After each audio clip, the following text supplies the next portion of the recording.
Hello everyone, আসসালামু আলাইকুম। আমি শাকিল। নতুন একটা ভিডিওতে আপনাকে ওয়েলকাম। তো এখন শুরুতেই আমরা প্রিভিয়াস ভিডিওর সলিউশনটা দেখব। তো প্রিভিয়াস ভিডিওতে আমি বলছিলাম যে আপনারা এই সিস্টেমটাকে সলভ করবেন। ওকে, তো সলভ করার পরে আপনারা যে রেজাল্টটা পাবেন সেই রেজাল্টটা হইল এইটা। তো এইখানে সব স্টেপগুলো দেওয়া আছে, স্টেপ বাই স্টেপ প্রত্যেকটা ডিটারমিনেন্টের ভ্যালু কত আসছে।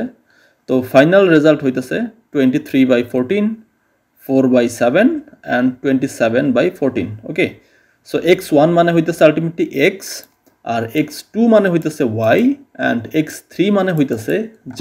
তো এটা হইলো আমাদের মানে নর্মালি ক্র্যামারস রুল ইউজ করে আপনি যে সলভ করেন সেটা। তো ইনভার্স ম্যাট্রিক্স মেথড বলেন, আদার্স যে মেথডগুলো সেগুলো নিচে আছে, আপনি দেখতে চাইলে দেখতে পারেন। ওকে, তাহলে এবার চলেন আমরা আজকের পড়াশোনায় চলে যাই। তো আজকে আমাদের টপিক হইতেছে গaussian এলিমিনেশন। তো গaussian এলিমিনেশনে আমাদের একটা জিনিস মাথায় রাখতে হবে, জাস্ট যে আমরা এই টার্মটুকু শূন্য বানাবো। ওকে, দ্যাটস ইট, আর কিছুই লাগবে না। দেখেন, স্বাভাবিকভাবেই আপনি জাস্ট একটু কমন সেন্স দিয়ে চিন্তা করেন, আমরা যদি এই টার্মটা শূন্য বানাইতে পারি, এটাকে শূন্য বানাইতে পারি এবং এটাকে শূন্য বানাইতে পারি, তাহলে আমরা জেড ইকুয়াল কী পাবো? জেড ইকুয়াল নিশ্চয়ই কোনো একটা ভ্যালু পাবো। ওকে, ধরেন জেড ইকুয়াল পাইলাম হচ্ছে কিছু একটা পাইলাম, ধরেন 2 পাইলাম। এই 2টা আমরা এখানে বসাই দিব। এখানে যদি বসাই দিই তাহলে ওয়াইয়ের একটা ভ্যালু পাবো। তাহলে আমাদের কাছে জেড আগেই ছিল, ওয়াইয়েরও একটা ভ্যালু পেলাম এখান থেকে। তারপর ওয়াই এবং জেডের ভ্যালু যদি আমরা এখানে বসাই দিই তাহলে আমরা এক্সের ভ্যালু পাবো। ওকে, তো আসলে গাউসিয়ান এলিমিনেশনে এই টেকনিকটাই আসলে ফলো করা হয়। ওকে, সো দ্যাট আমরা যত বড় ইকুয়েশনই হোক না কেন, আমরা জাস্ট এই টার্মটুকু আমরা জাস্ট শূন্য বানানোর চেষ্টা করব। মানে চেষ্টা না, আমাদের গোলই থাকবে শূন্য বানানো। ওকে, যদি এখানে আরও একটা ভ্যারিয়েবল থাকতো তাহলে কি করতাম? তাহলে আমরা সেক্ষেত্রে এই পর্যন্ত শূন্য বানাইতাম। ওকে, তো আই বিলিভ আপনারা বুঝতে পারছেন আমি কি বলতেছি। তো যেহেতু এটা 3x3 হবে ম্যাট্রিক্স, সো এটা হচ্ছে আগমেন্টেড ম্যাট্রিক্স। তো এখানে আপনি এক্সের 1, ওয়াইয়ের 1, জেডের 1, এখানে 2, এখানে 3, এখানে 1, এখানে 1, এখানে 2, এখানে 3। ওকে, সো আমরা ম্যাট্রিক্সটা পাইছি, অ্যান্ড 6, 14, 14। ওকে, সেটাও পাইছি। তো এখন আমাদের কাজ কি? আমাদের কাজ হইতেছে আমরা এই ভ্যালুটাকে শূন্য বানাবো, এইটাকে শূন্য বানাবো এবং এইটাকে শূন্য বানাবো। এখন আপনি কাকে আগে বানাবেন কাকে পরে বানাবেন সেটা আপনার ইচ্ছা, এতে করে মানে কোনো সমস্যা নাই। ওকে, তো এখন একটা জিনিস আমাকে মাথায় রাখতে হবে, আপনি মানে মন চাইলো আর একটা ভ্যালু দিয়ে আপনি যোগ বিয়োগ করে দিলেন তা হবে না। আপনি যখন এই টার্মগুলোকে শূন্য বানাবেন তখন অবশ্যই আপনার এই কোনো একটা রোয়ের হেল্প নিয়ে আপনাকে বানাইতে হবে। যদি সাপোজ আপনি একে শূন্য বানাইতে চান তাহলে আপনি একটা কাজ করতে পারেন, আপনি এইটা এবং এটা দুটো যোগ করতে পারেন, যোগ করে আপনি এর সাথে বিয়োগ করতে পারেন, তাও শূন্য হয়ে যাবে। বা আপনি অন্য কোনোভাবেও করতে পারেন, আপনি যেভাবে করতে চান আপনি করতে পারেন, এতে করে কোনো সমস্যা নেই। তো এখানে আমি যেটা করছি, আমি এটাকে শূন্য বানাবো, এটা আমি টার্গেট করছি, আমি এই ভ্যালুটাকে শূন্য বানাবো।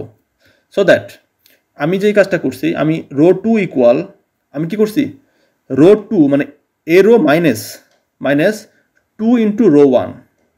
2 ইন্টু রো 1 মানে আলটিমেটলি এখানে 2 গুণ করলে এটা 2 হয়ে যাবে, এটা 2 হয়ে যাবে, এটা 2 হয়ে যাবে এবং এটা 12 হয়ে যাবে। ওকে, তো আমি কি করছি, আমি এই দুইটা যোগ করে বিয়োগ না করে আমি জাস্ট এর সাথে 2 গুণ করে দিছি। আপনি চাইলে অন্যভাবে সলভ করতে পারেন, আপনি যে কোনোভাবে সলভ করতে পারেন, কোনো সমস্যা নাই। তো দেখেন, আপনার জাস্ট হিসাবটা ঠিক থাকলে হয়েছে। তো আমি যদি এখানে 2 গুণ করে দেই, রো 2 এর ক্ষেত্রে ফাইনাল রেজাল্ট পাবো আমরা হচ্ছে এইটা। কারণ আপনি এখানে 2 গুণ করলে 2 দিয়ে 2 বিয়োগ করলে কত আসবে? আলটিমেটলি 0। আপনি এখানে 2 গুণ করেন, সো আলটিমেটলি কত আসতেছে? 2 আর 3 এক করলে থাকতেছে কত? 1 থাকতেছে। আবার এখানে 2 গুণ করলে আপনার এখানে 1 আছে, তার মানে -1। ওকে, -1, তাই না? আবার আপনি এখানে 2 গুণ করেন, তাহলে এটা হয়ে যাচ্ছে 12, মানে 12। সো আপনি 14 থেকে 12 বাদ দিলে কত হয়? আলটিমেটলি 2 থাকে, তাই না? সো এভাবে আমরা এই রো নাম্বার 2 আমরা এই ভ্যালু দিয়ে রিপ্লেস করব। ওকে, এই যেটা হয়ে গেছে রিপ্লেস হয়েছে, এই কাজটা হয়ে গেছে, আমরা এটা এইখান থেকে পাইছি। এবার আমরা রো 3 আমরা এটাকে আমরা কাজ করব। এবার আমরা রো 3 মানে আপনি একটা করে কাজ করে আপনি নতুন করে ম্যাট্রিক্স লিখবেন, তারপরে আপনি আবার একটা কাজ করবেন, এভাবে করতে পারেন। এতে করে আপনার এই ম্যাট্রিক্সটা বারবার লেখা লাগবে, অথবা আপনি একবারও করতে পারেন, সেটা আপনার ইচ্ছা, যদি আপনি বুঝেন এইভাবে। ওকে, সো আমি এবার কি করতেছি, এবার আমার টার্গেট হইতেছে আমি এই ভ্যালুটা শূন্য বানাবো। এটা তো আমার শূন্য হয়ে গেছে। এবার আমি চাচ্ছি কি, এইটাকে শূন্য বানাবো।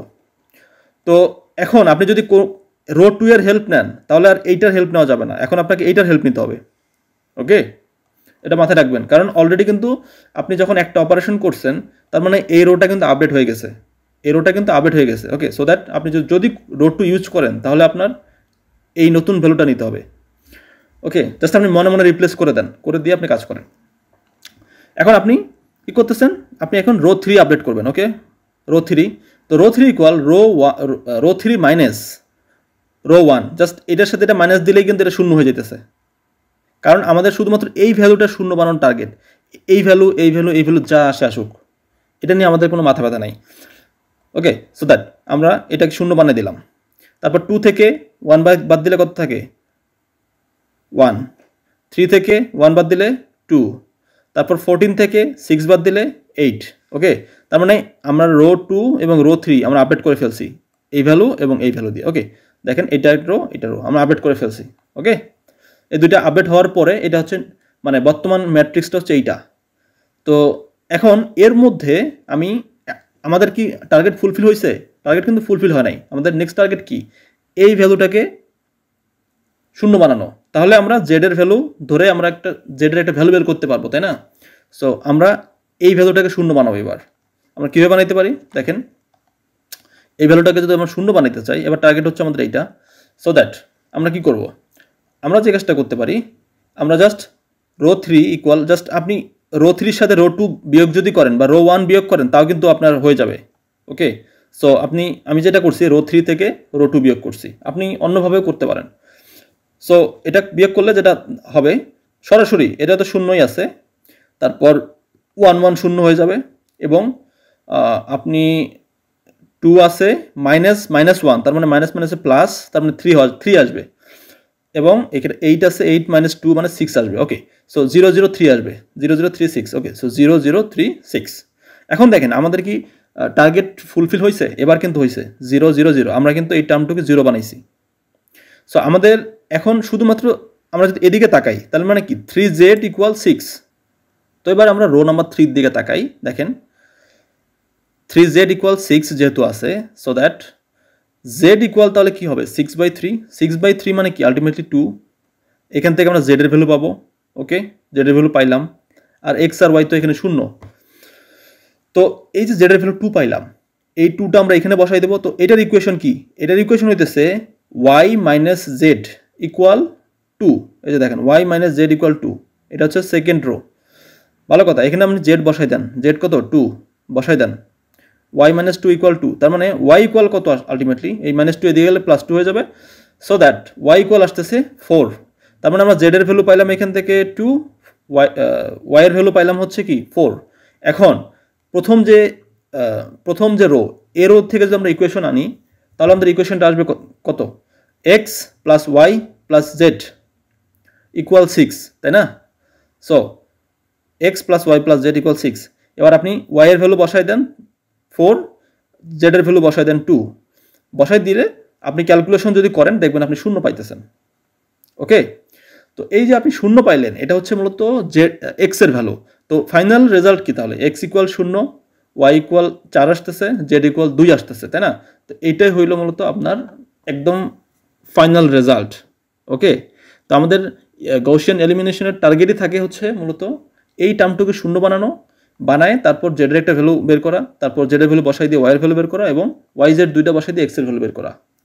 ঠিক আছে, তো এই স্টেপ ফলো করে করে আপনি যত বড় ইকুয়েশনই হোক না কেন বা যত বড় সিস্টেমই হোক না কেন আপনি সলভ করতে পারবেন এভাবে খুবই ইজিলি। ওকে, তো পরবর্তীতে আমরা মূলত এলইউ ডিকম্পোজিশন দেখব। এর জন্য আসলে গaussian এলিমিনেশনের যে কনসেপ্টটা এটা বোঝাটা খুবই ইম্পর্টেন্ট ছিল। তো আপনারা চাইলে এটাও ভেরিফাই করে দেখতে পারেন। তো এখন আমরা তো 3টা টেকনিক শিখে আসছি, তাই না? প্রথমে সাবস্টিটিউশন করে করলাম, তারপর ক্র্যামারস রুল দেখলাম, এবার গaussian এলিমিনেশন দেখলাম। এখন আপনার কাছে কি মনে হইলো যে কোন টেকনিকটা মানে এফিশিয়েন্ট? তো আপনি যত বড় ম্যাট্রিক্স নিয়ে কাজ করেন না কেন, যখন আপনি ডিটারমিনেন্ট ক্যালকুলেট করতে যাবেন এটা একটু কস্টলি। সো দ্যাট এক্ষেত্রে গaussian এলিমিনেশনটা আসলে এফিশিয়েন্ট। ওকে, আমরা একটু পরে আরও ডিটেলস দেখবো এটা। তো তার আগে আমি একটু অ্যাসাইনমেন্ট নিয়ে কথা বলি। তো এই অ্যাসাইনমেন্ট মূলত আমাদের ঠিক সেম আগের মতোই একটা সিস্টেম দেওয়া আছে এখানে। তো এই সিস্টেমটাকে আপনাকে সলভ করতে হবে। সলভ করার পরে XYZ যে ভ্যালুটা আপনি পাবেন সেই ভ্যালুটা আপনি কমেন্ট সেকশনে জানাবেন। ওকে, তো এবার আমরা একটা কথা বলি যে সাবস্টিটিউশন যে মেথডটা আমরা দেখছি সেই মেথডটা আসলে ম্যানুয়ালি ইজি, কিন্তু এটা আসলে খুবই ছোট। মানে যদি আপনি একটা বা দুইটা ভ্যারিয়েবলের ক্ষেত্রে যদি হয়, একটা তো না দুইটা, মিনিমাম দুইটা যদি হয় ম্যাক্সিমাম, তাহলে আপনি খুব ভালোভাবে সলভ করতে পারবেন। বাট এর থেকে যদি বেশি হয় তাহলে এটা খুবই কমপ্লেক্স এবং এটা ম্যাট্রিক্স ফ্রেন্ডলি না, এবং এটা নর্মালি আসলে প্র্যাকটিক্যালি ইউজ করা হয় না মেশিন লার্নিংয়ে। তারপর ক্র্যামারস রুলের কথা যদি চিন্তা করেন, এটাও আসলে মোটামুটি স্ট্রেট ফরওয়ার্ড, বাট এখানে ডিটারমিনেন্ট ক্যালকুলেট করাটা আসলে কস্টলি। সো দ্যাট এটা কোনো একটা স্কেলেবল কোনো একটা সিস্টেমের ক্ষেত্রে আমরা বা ডেটা সেটের ক্ষেত্রে আমরা নর্মালি এটা ইউজ করি না, বা প্র্যাকটিক্যালি আসলে মেশিন লার্নিংয়ে ইউজ করা হয় না, কারণ এর থেকে আরও ভালো মেথড আছে। তাহলে আমরা মেইনলি ইউজ করি কি? ইন জেনারেল আমরা গাউসিয়ান এলিমিনেশন ইউজ করি। ওকে, তো নর্মালি আপনাদের গাউসিয়ান এলিমিনেশনটাই আসলে লাগবে পরবর্তীতে। আমি জাস্ট বাকি দুইটা এমনিতেই দেখাইছি, ঠিক আছে, জাস্ট আপনাদের কনসেপ্টটাকে ক্লিয়ার করার জন্য এবং গাউসিয়ান এলিমিনেশনের ইম্পর্টেন্সটা বোঝানোর জন্য। তো এখানে আমি একটা কথা বলি যে দেখেন, এই যে আপনারা যে প্রত্যেকটা ইকুয়েশন দেখতেছেন, তারপর এক একটা করে টেকনিক দেখতেছেন, হ্যাঁ, এগুলা কিন্তু জাস্ট মানে এত ইজি না এগুলা ম্যাটেরিয়াল রেডি করা। তো আমি যখন এই ম্যাটেরিয়ালগুলা রেডি করতে যাই, তো মোস্ট অফ দ্য টাইম আমি কনফিউশনে থাকি যে আসলে আমি যে এক্সাম্পলটা দেখাবো এই এক্সাম্পলটা কি কঠিন হবে কি না। আমি অনেক সময় দেখা যাচ্ছে যে একটা ম্যাটেরিয়াল রেডি করার পর আমি আবার এটা বাদ দিয়ে দিই যে না, এই ম্যাটেরিয়ালটা হয়তো একটু কঠিন হয়ে যাবে, বুঝতে সমস্যা হতে পারে। সো দ্যাট আমার এখানে আসলে প্রচুর এফোর্ট দিতে হয়, আর এগুলা সব কিছু রেডি করাটাও কিন্তু সো টাফ। হ্যাঁ, আমি এক্সপ্লেন করার কথা বলবো না, কারণ যেহেতু আমি এগুলো জানি, সো দ্যাট এক্সপ্লেন করাটা ইজি, এটা কোনো সমস্যা না। বাট ম্যাটেরিয়াল রেডি করাটা আসলে সো টাফ। তো আমি এই কাজটা করতেছি যে লার্জার স্কেলের মানুষকে হেল্প করার জন্য। সো দ্যাট আমি আপনাদেরকে রিকোয়েস্ট করবো যে যদি আপনারা এটা আপনাদের ফ্রেন্ডদের সাথে শেয়ার করেন, তাহলে অনেক মানুষ একসাথে বেনিফিটেড হবে। যেহেতু আপনি একাই যদি ভিডিও দেখেন তবুও আমার ভিডিও তৈরি করা লাগবে, আবার যদি এখানে 1 লক্ষ মানুষ দেখে তবুও কিন্তু আমার ভিডিও তৈরি করা লাগবে। তো অনেক মানুষের ম্যাথমেটিক্সের একটা ভয় আছে, হ্যাঁ, তো এই ভয়টা থাকার কারণে তারা মেশিন লার্নিং এআই এই ফিল্ডে আসতে ভয় পায়। আর বিভিন্ন ফেসবুক গ্রুপগুলোতে দেখবেন যে কিছু মানুষ আছে, তারা নতুন বিগিনারকেও কিছু জিজ্ঞাসা করলে সবার আগেই তাকে মানে কমেন্টে ভয় দেখিয়ে দেওয়া হয়। কিছু নেগেটিভ মেন্টালিটির মানুষ আছে যে তুমি যদি ম্যাথ না জানো তুমি এই ফিল্ডে আইসো না, বা এখানে প্রচুর এক্সট্রিম লেভেলের ম্যাথমেটিক্স লাগে, স্ট্যাটিস্টিক্স লাগে, তুমি সেটা যদি না বুঝো, ইন্টারেস্ট না থাকে, তাহলে তুমি পারবা না। আমার প্রশ্ন হইল যে ইন্টারেস্ট নাই এটা আপনি বুঝবেন কেমনে? আপনি তো কখনো আপনি ম্যাথমেটিক্স ট্রাই করেন নাই, তাই না? আপনি ভিডিওগুলো দেখেন আপনি বুঝেন কিনা। আসলে পৃথিবীতে এমন কোনো কিছু নাই যেটা আসলে মানুষ পারে না, মানুষ চাইলেই পারে। এখন পারার জন্য আরেকটা ভালো মানে রিসোর্স দরকার তো, তাই না? তো একটা ভালো রিসোর্স যদি থাকে তার হাতে, যে কোনো মানুষই ম্যাথমেটিক্স পারবে। ম্যাথমেটিক্স তো এমন কিছু না যে মানুষ মানে এটা মানে মানুষ কত কিছু করে ফেলতেছে, আর ম্যাথমেটিক্স তো এটা সামান্য জিনিস। মানে এটা না বোঝার মতো কিছু নাই, আপনারা দেখতেছেন হয়তো, এটা যে কেউ বুঝবে। মানে প্রিভিয়াসলি একটা মানুষ বুঝে না এর মানে এটা না যে সে আসলে ফিউচারে বুঝবে না। সে এখন যদি চেষ্টা করে, সে স্টেপ বাই স্টেপ যদি ফলো করে, সে অবশ্যই বুঝবে। কেন বুঝবে না? কারণ এগুলোতে খুব সুন্দরভাবে এক্সপ্লেন করতেছি, সো দ্যাট আমার মনে হয় এটা সবাই বুঝবে। সো দ্যাট আমি রিকোয়েস্ট করবো আপনারা প্লিজ যদি পারেন আপনার ফ্রেন্ডের সাথে শেয়ার করবেন বা লিঙ্কডইনে শেয়ার করতে পারেন, যেন লার্জার স্কেলের মানুষ এখান থেকে বেনিফিটেড হয়। অ্যাটলিস্ট মানুষের জন্য ম্যাথের যে ভয়টা, এই ভয়টা যেন মানুষের কেটে যায়। ওকে, তাহলেই আসলে মানে আমরা সবাই মিলে এখান থেকে বেনিফিটেড হইতে পারবো। ওকে, তো এই আর কি। তো নেক্সট ভিডিওতে আবার দেখা হচ্ছে ইনশাল্লাহ। সে পর্যন্ত ভালো থাকবেন। আসসালামু আলাইকুম।